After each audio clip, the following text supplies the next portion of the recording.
Hello, everyone. It's Kathleen and at Kathleen Elise, and welcome to this week's Teachers Only live stream. Before we get started, just a reminder for you to, my goodness, we just had such a good Students Only one. My brain is just almost shutting down, I think. So subscribe so that you can get all the notifications, because nowadays when you subscribe, it automatically hits the notification bell for you. So subscribe, share this video with anyone you think it's going to help, and make sure you let me know. Hopefully you're going to like it. Do a thumbs up, and but let me know how you feel about it, because if I want to make content that's going to be helpful to you, and I want to talk about stuff with you that is going to help you. So this topic today, I figured, we've been talking a lot about getting jobs and etc. as English teachers, whether we're native English speakers or non-native English speakers. So I thought today would be a good idea to kind of walk through a sample job description and see what does that mean for us, and what kind of skills are we going to have, and then what can we do about getting the skills that we need, and going further with it. So I've put a link in the chat, and there is a link if you're watching the replay. There's a link in the comment section that will bring you to the sample description that I'm going to go through.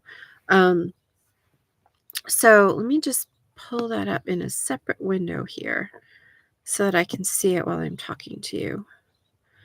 All right, so what we want to do is, I'm going to have to put my glasses on for this. So yeah, this is just going to be, I'm going to walk through what it says, tell you what it really means, what they're looking for, why they're asking that question, that sort of thing, and just sort of pull this job description apart, as well as go through and say, okay, this is what they're saying they want. So what are they really, what skill am I looking for in myself? Because sometimes it's not really all that clear, or we think that we don't have that skill because we don't think of it in these terms. So I want to go through this and let you know that you probably have a lot more qualifications than you think you do. So all right. So generally they start off with a little summary thing. So this one, an ESL teacher is responsible for teaching English to non-native speakers. That's clear and simple. As an ESL teacher, you will create lesson plans, assess student progress, and provide constructive feedback to help students improve their language skills. So that is ultimately, in a nutshell, as we say, what the job is. So now they're going to break down specific responsibilities that you're going to have to be okay to deal with and handle. So for the first and foremost is to teach English language skills to non-native speakers, and that includes, these are the things that is important to the employer that put this out: reading, writing, speaking, and listening. So let's break that down a little bit. So reading, writing, speaking, listening. You would have to, as a teacher, decide, how to best structure that. I would put speaking first, listening, speaking first, but that's just me. So you need to know that you're confident in each of those skills. And if you're not confident in all of them, or you are confident in most of them, we can start thinking about, okay, how do I get the help on the ones that I need there? But really, you again, think about what you do every day in the teaching that you've been doing. And you'll probably see that, no, wait, I think I actually do that. So I think I know more than I thought I did. Or, oh, I never thought of that before. So I need to start doing more of that or whatever it is. So really the basics of a language. You read you speak a language, you write a language, you listen, and you read it. So that's all part of the communication process. So this particular one, many of them will ask you to develop and implement. So implement is to, teach, put into practice lesson plans that align with the curriculum and meet the needs of individual students. So if you are an independent teacher, you're not teaching for a specific company, then you've got your own curriculum. So you're still aligning it with a curriculum. You just might not be used to aligning it with other people's curricula. Um, Curriculi, I have to think about that. But anyway, so you would have to, ask yourself, am I really willing to do that? Do I love the way I teach? I love the way I structure things. How comfortable would I be adjusting and making lesson plans for someone else in their thought process? So you have to think about that. And you have to know how to balance between what the curriculum says the student should have covered by now and where the student is, what are their strengths, what are their weaknesses. So how can you design lesson plans to meet their needs and keep them on track without pushing them away from the whole learning process? Okay. So the next one is you need to assess student progress through regular quizzes, tests, and assignments. So now you may be asked to use specific quizzes, tests, and assignments. They might have, maybe they're looking to have their students attain a particular proficiency level based on standardized testing. So you might have to do those, or you might have to think up your own. So you have to think about, okay, well, how good am I at administering a standardized test, and how good am I at doing these myself, and what's your style of assessment, etc. So this is something to think about too, is that when an organization is hiring you, they need to see proof. They need to see regular proof of a student's progress, and the clients, usually the student's parents, but the client themselves is going to want to see the the proof of their progress. Um, so, what can you produce that would be a paper trail as well?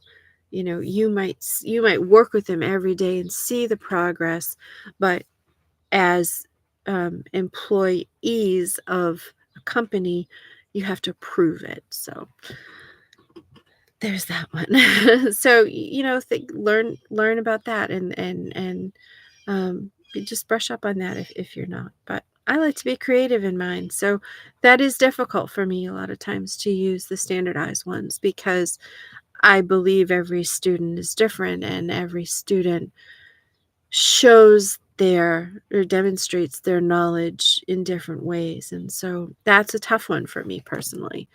All right. So then you have to provide constructive feedback to students to help them improve their language skills. So you we do this in every class. I don't know a single teacher, never mind simply an ESL teacher, who isn't constantly giving feedback to their students. So, um, so many of these sound like it's so official and it has to be documented, or this, that, or the other thing. No, it doesn't. You just have to be constantly encouraging, constantly um, guiding your students and helping them. Constructive feedback, how can you help them move forward? And I, I'm sure every one of us does that here. If you don't, let me know, because I'd be intrigued. And if you don't, let me know why you don't, or why you think you don't, and we can talk. Because that would intrigue me. Okay, so you need to also this is a responsibility. You need to create a positive learning environment that promotes active participation, critical thinking, and creativity. So again, as teachers, to us, that's just normal. That's, to use a math term, that's a given. Um, that's a fact. It's a thing that we do. That's why we're here. We don't go into teaching to create a miserable environment for students. Certainly not any teachers that I know. Um, I'm sure there are some out there, but um, all of the teachers that I've ever dealt with, we go in to create an environment where students are going to want to learn. We want to ignite their curiosity and help them to succeed. So I think we've all got that one covered. Again, if you need help with it, let's talk. You might not necessarily be good at it, or you think you might not be good at it, or you might be very new to the whole ESL teaching profession. But it doesn't mean you can't do it, and it doesn't mean that you can't actually be very good at it. So, if that is a thing, let me know. And if you guys want me to do an episode on any of these that we're going through, drop it in the comments, pop it in the chat, and I'll create something and we can go through it. So the sixth one, there are 10 here, is use a variety of teaching methods, materials, and technology to engage students and enhance their learning. So again, that's just,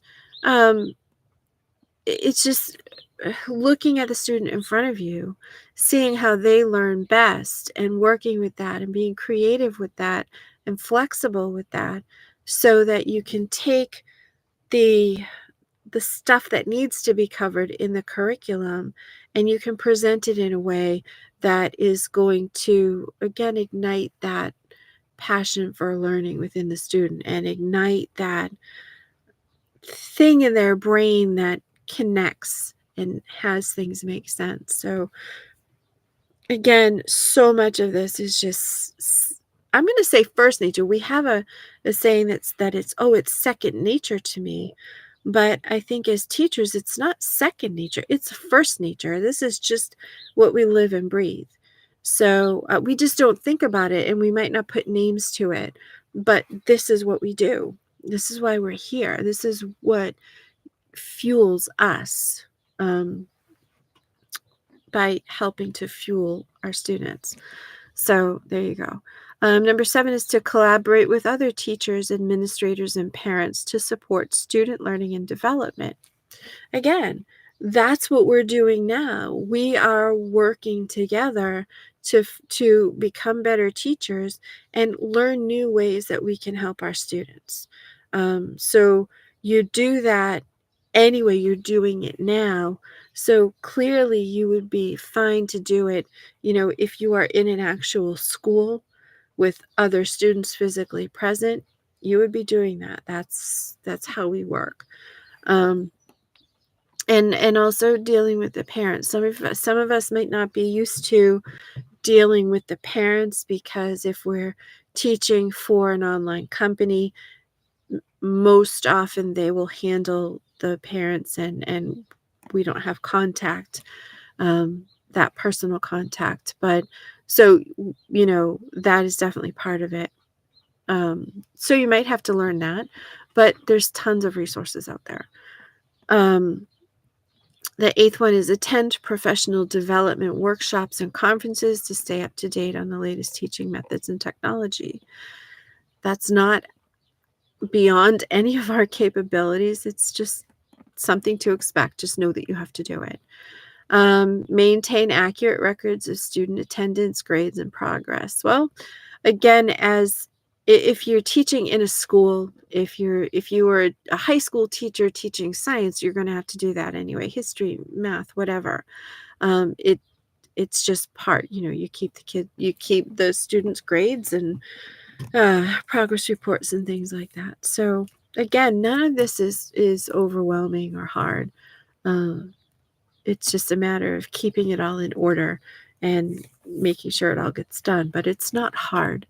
And again, if you're new to this or you haven't done this in a long time, There are so many resources out there, and I have put a bunch of resources in the comments section.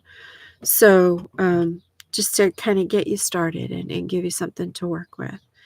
And then we have to, yeah, I just read that.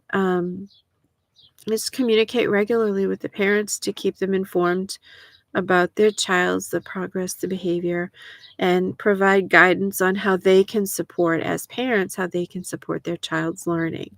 So these are the basic responsibilities of any teacher, specifically any an English as a second language teacher. And we did go over a lot of these last week, just as an in general, so that we can kind of bring our heads back into the game and say, okay, yeah, this is serious. These are responsibilities. So how do I develop myself to do these to the best of my ability? So we took it less of from an employment side of the game, uh, less of from what an employer is looking for from us, and more of what do I need to be a really solid teacher and therefore elevate um, my chances of getting hired, making myself the strongest candidate that I can be for getting hired. So that's why we're looking at the job description this week. All right, so now here are some skills. So actually, well, let me read through it, explain it, and then we can go back. So ESL teacher required skills. So the strong communication skills, you have to be verbally strong and strong with your writing as well. Because again, as a parent, I'm going to, if I'm hiring you to, or me, to teach my child a language, and that teacher doesn't really write very well, that says to me that that teacher doesn't really know the language very well. So we have to be good at all of the levels. And again, if we're just starting out in our English teaching career, there are plenty of opportunities to get better. We can take English courses from a teacher who's been at it longer, from a teacher that, who's at a higher level than us. There's plenty of things that we can do. So the other thing that we need that are skills, and that can take some time to develop, or some of us might have them already, but there's always ways to get better at them. We need to be excellent at organizing, and we need to pay attention to detail. So, because if you have 30 students in a class, let's just say you have a group class, or you're teaching in a school system, and you've got 30 students in front of you, well, you have to be organized to keep track of not only the paperwork and the assignments and who's doing what, when, and where, academically, but we also have to be organized, and our classrooms have to work smoothly, and we have to be on top of things. So that's where that comes in. And then we have the other requirement is that we have to be able to work independently as well as part of a team. So when we're in our classroom, we're working independently. But sometimes we might have a student teacher, or there might be other, a combined class, or, working when the students aren't there, the staff working together to make the school better, things like that. We also need the requirement here is flexibility and adaptability to meet the needs of diverse students and learning styles. So again, that's what we do as teachers. We're constantly looking out for, what does this student need, and how can I help that student get what that student needs in order to learn, etc. So we have to be flexible. We've got our lesson plan, which we've learned how to create, and we've learned how to build in that flexibility that allows for different students to learn in different ways. So that's all that's saying. We also need especially in this day and age. We need experience with technology and the use of educational software and online tools. So many of us, as online teachers, we use the technology. We use particular teaching platforms, or some people use Google Google Classroom. Others use other things. Each company that we work for is going to have their own specific platform. So we definitely have that ability and that skill. So, but we can still always get better at it. So, but be confident. We have that. We're doing it now. We're using technology now just to meet up here. So, okay. And then you need strong interpersonal skills and the ability to build positive relationships with students, colleagues, and parents. So basically, you've got to be able to get along with everyone, and you have to be the kind of person who creates healthy, positive relationships. You can't be grumpy and rude and things like that. So you need to be able to work with people wherever they're at. But again, we do that with our students. So we're naturally going to take that outside of the classroom as well. And then finally, the other skill that this description is looking for is creativity and innovation in teaching methods and materials. Again, being creative, being flexible, figuring out what's going to work for the student or students in front of us. How are they going to learn? What is going to light their learning fire and really get them going and get them passionate about the learning and progressing. So again, this is all stuff that we have. Now you look at this and it seems very long and it seems kind of intimidating. But when we read through it, and again, this is why I wanted to read through it, because when you read through it and you break it down and you just look at it and you realize that I'm already doing all of these things, so I can handle this. This is not a problem. I might need to bolster that skill a little bit, and I haven't heard of that, so I need to get that skill. But it helps to demystify the whole thing, and it helps to take away that intimidating factor that job descriptions can bring. So, there we go. We've covered all of those. Now, there are qualifications that are listed, and these are pretty standard. Again, this is a sample job description, so it's a general one that's out there. So, other specific job descriptions might have more refined and more specific qualifications, but these are pretty standard, so we should be good here. So, the first one is a bachelor's degree in education or a related field.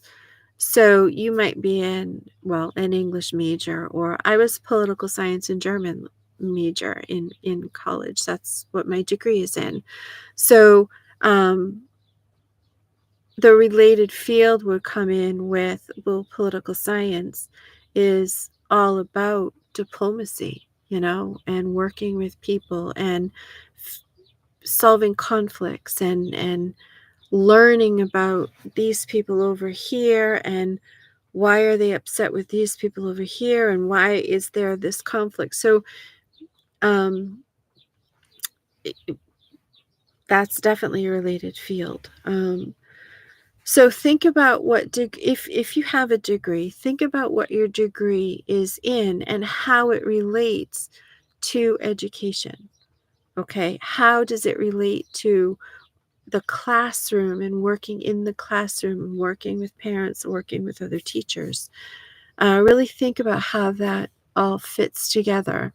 And if you need some help, drop me a comment, message me. I'm happy to work with you on that.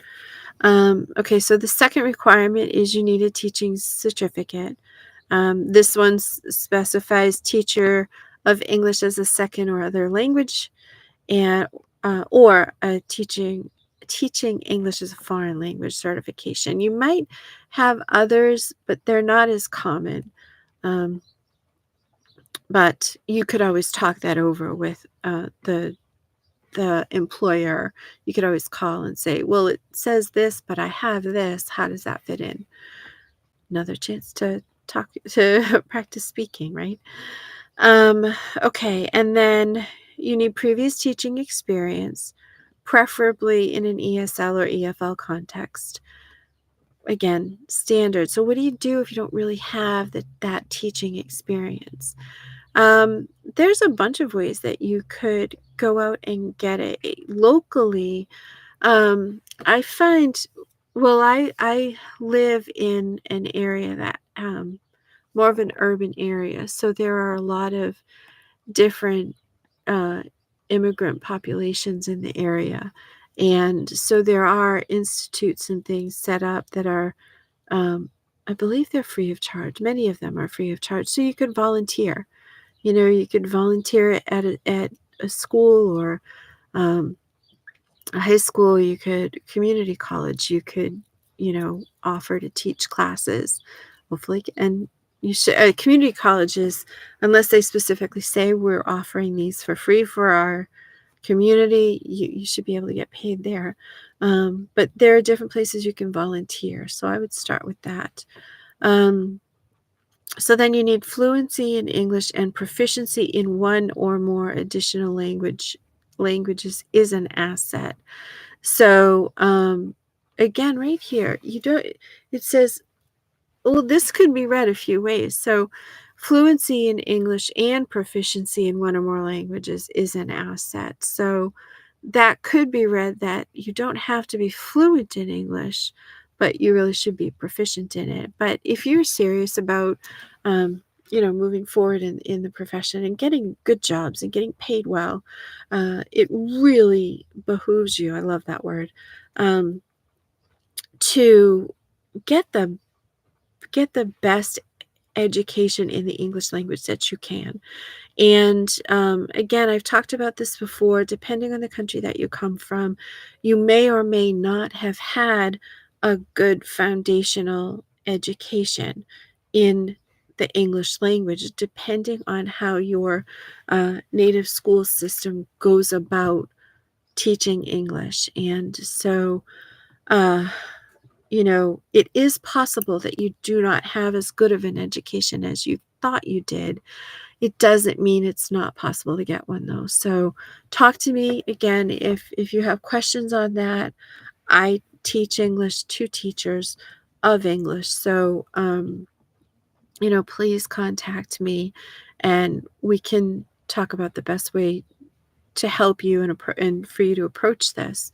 Um, but you can always get help. You can always become a better teacher. So, but the ones who are here, those of us who are here, more than likely, we're already at a high level of proficiency. Now, I did speak, was it last week or the week before, that it is a great idea, especially if you are a non-native speaker, to take the exams, study hard, take the official exams that show what your proficiency level is. And you want to aim for a C2. I believe that's what it was, a C2 proficiency. Um, but so the higher that mark is that you can have the certification for, the better off you're going to be.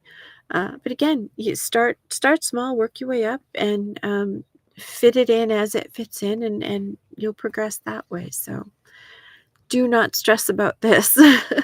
This is an incredibly powerful and satisfying profession to be in. So don't rush it. Enjoy every minute of it. Do the best you can at any given moment, and everything's going to be fine. Okay. So the final thing, the final requirement here, or what is it? The final qualification is that you have to have a knowledge of the culture and customs of the students' home countries.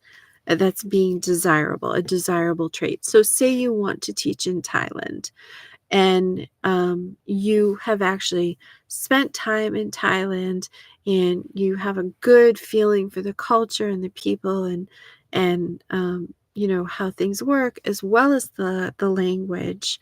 Um, that's going to be super helpful. They would love to talk to you about a position. So, um, think about things like that. What have your experiences been when it comes to travel, when it comes to teaching other students, when it comes to learning about other countries, or um, other languages that you speak?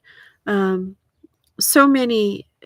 It's just a matter, I think, going through these job descriptions is really just a matter of opening our minds and expanding the way we think about what we do.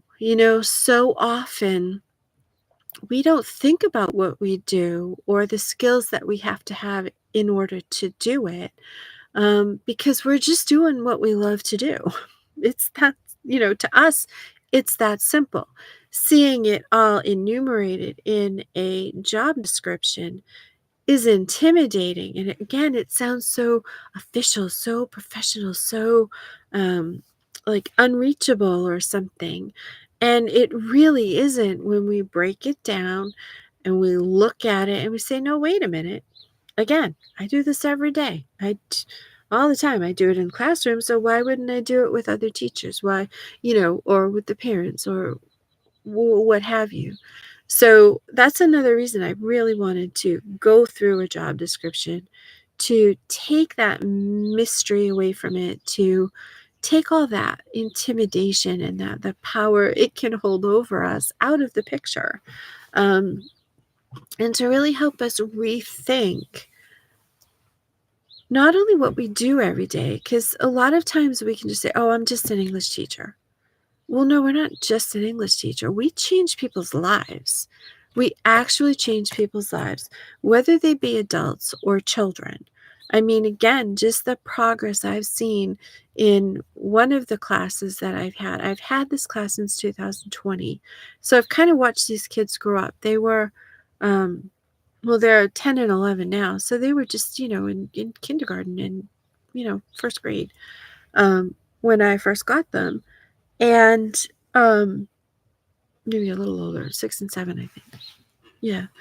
Um, but I've seen them grow up and I've seen them mature, and I have been a part of that process. And it is when I stand back now and, every time we have class, especially lately, because they're older now, I'm working on teaching them the individual sounds of English because they've been having trouble. They've been mixing in their Spanish sounds with the English sounds, and it's causing them problems when they go to speak. They trip over their tongue, and they get frustrated. And so they're now at a point where I can say to them, well, if you're using your Spanish sounds, they're going to get in the way of your English sounds. So that's why it's hard for you. So you're making it more difficult for yourself by not putting that, by mixing the two up.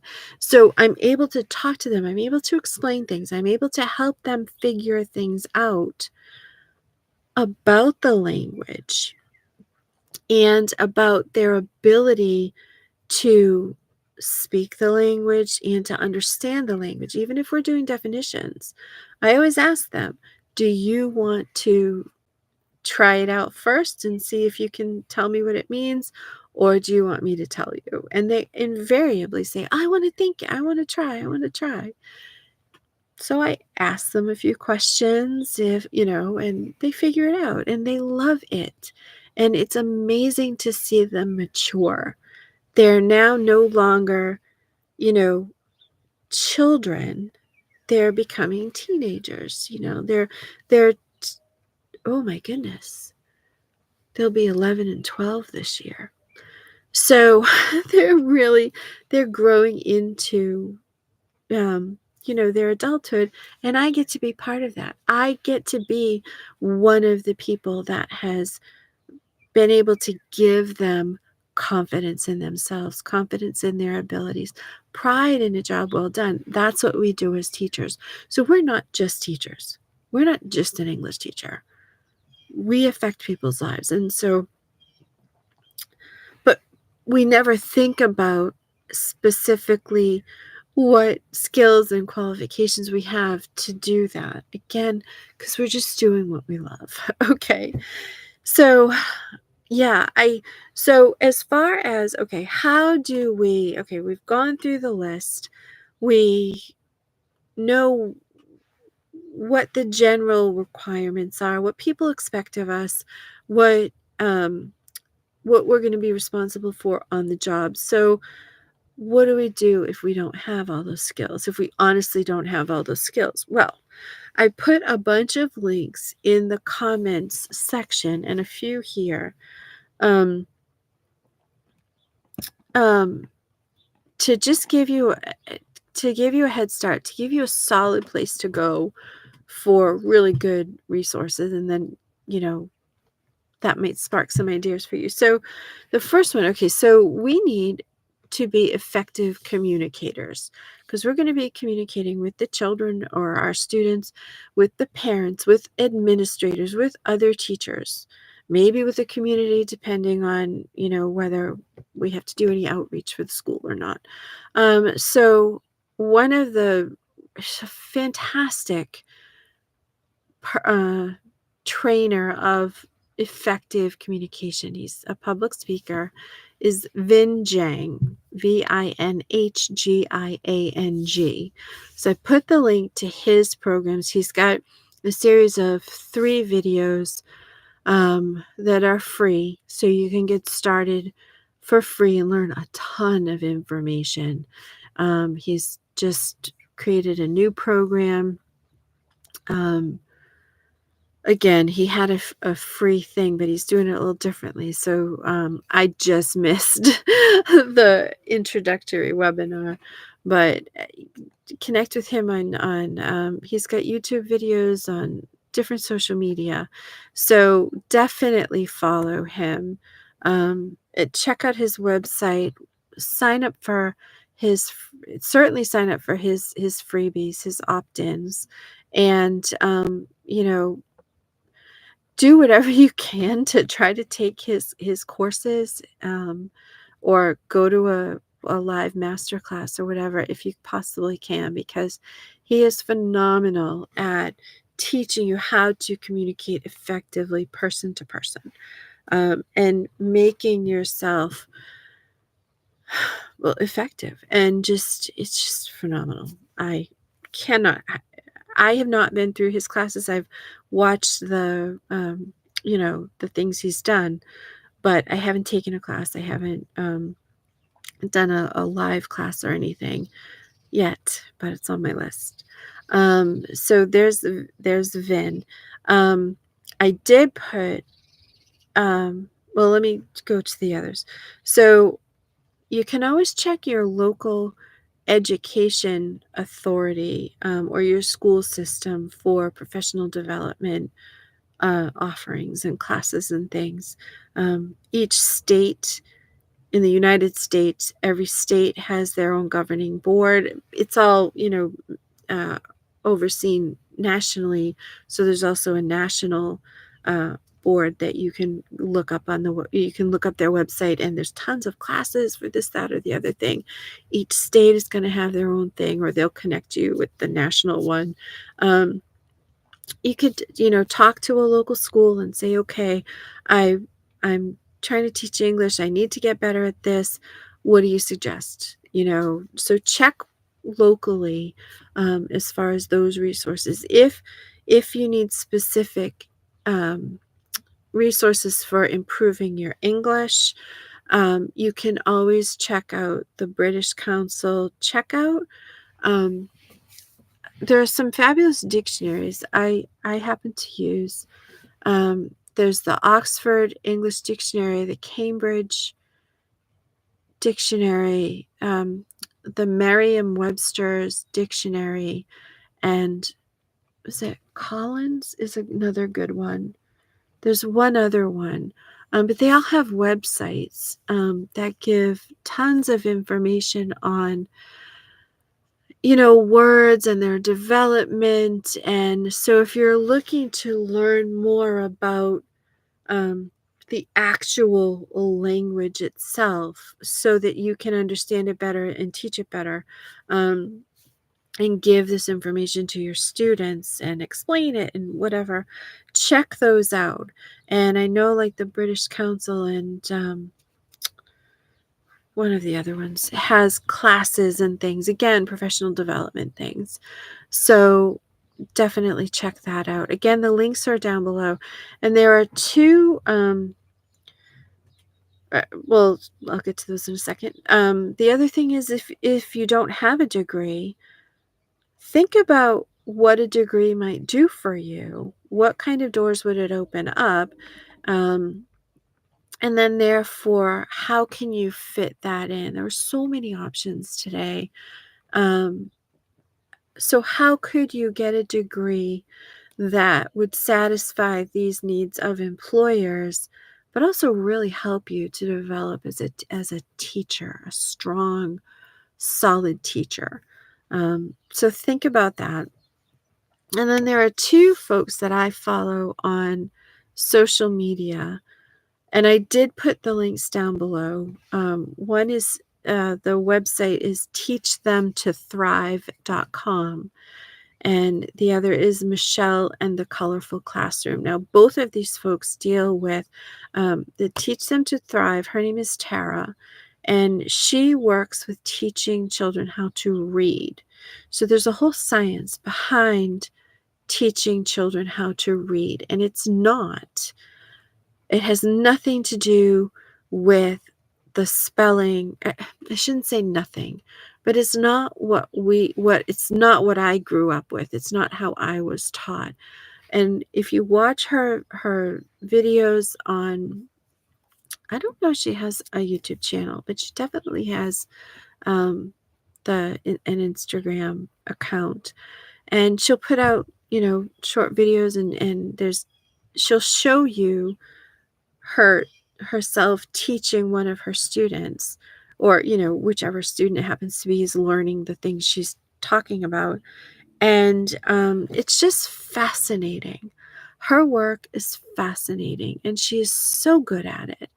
um, so I highly recommend that. You can learn so much just about how to approach the the the teaching of reading. Okay, there you go. And Michelle in the Colorful Classroom, she breaks down words. um, she's also kind of reading, but it goes beyond that. She deals with, the Latin roots of words and the development and of related words, and it's just fascinating. Again, she's now putting out a thing about mapping out words and word sums, like remember, things like that. Like, what does it all mean, and having it make sense to the kids so they can add up the word and create the new word. It's fascinating. So I highly recommend it. Their links are down below too. And finally, um, not finally, I do have an affiliate link. If you have, I mentioned this last week. If you're looking to get your certification, or if you're looking to enhance your certification with sort of a professional development, from a professional development point of view, the company that I got my certification from, International TEFL and TESOL Training, that's the name of it. They go by ITTT, so a lowercase I and then 3 capital T's. I have an affiliate link in the description, and I did not put it in here in the chat, but it's in the description. There's an affiliate link for 20% off any of the courses that you sign up for. So they do have the standard certification, but they also have a certification for teaching online or teaching business English or teaching young learners. And they also have a diploma program. So definitely look into that. I highly recommend them. I will, unless something catastrophic happens, I will highly recommend them till the day I die because um, they are so professional, thorough in their training of the art of teaching English as a foreign language. They don't teach you English. You have to know the grammar. You have to know all this and that, but they are thorough in teaching you how to teach English as a foreign language, as a second language. So, and they have the support is crazy. It's so good, and helping with getting jobs, and it's just endless. They're so good. Affiliate link down below. And then finally, the other thing too is don't forget that I'm starting a conversation club. So if you want me, right now there's just the one. It's not, I'm still getting signups for it, so it hasn't started yet. I really want to start it soon, but again, I want to make sure that there's the interest in it. But sign up for that because certainly just by having conversations with other students or with students and other teachers, you're going to be learning about how to, you'll be getting ideas about how to adjust, like what are students having trouble with? How can I help them? So you'll be getting a lot of information there and having great conversations in the meantime. Um, if you would like me to start a teachers only conversation club, I would love to do that. I just want to make sure that there's the interest. So pop that in the chat or pop that down in the comments if you're watching the replay. And I think that's everything. I'm looking at my list. I'm pretty sure that's everything that I wanted to talk about today. So, just one more. Yeah. So really, it's all about when it comes down to getting to applying for teaching jobs and things, it really is all about constantly looking at what the profession is looking for from us as teachers, and then where do we fit in? How much of what they're looking for do I possess, and how much do I have to obtain in order to become and be the strongest candidate in their pool? Because the goal for us is to get hired, right? There's no point in becoming a teacher if we can't get hired to have students. So um, it's all about really breaking it down, keeping it simple. Let's not get overwhelmed.